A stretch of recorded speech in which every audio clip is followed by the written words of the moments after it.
श्री गोपाळ कृष्ण भगवान की जय। लीळा नंबर 34। गंगाईसाची भेट। गंगाईसा भट्टोबासांची पूर्वाशिमीची पत्नी दादोसाने तिचे कान भरले व सांगितले, जा की तेथे काय दैन्य भोगून राहिल्या, सर्वज्ञ त्याला पाठवतील।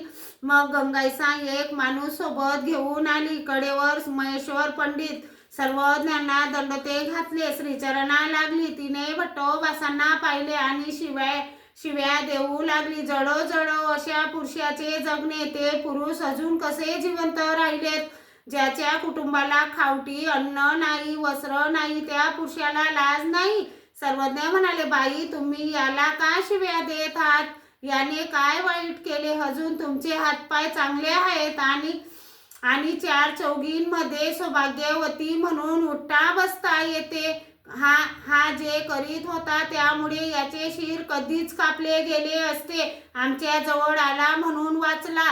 ती म्हणाली, गेले असते तर एक दिवस हातपाय पिटून निश्चित झाली असती। सर्वज्ञ गप्प राहिले। श्री गोपाळ कृष्ण भगवान की जय।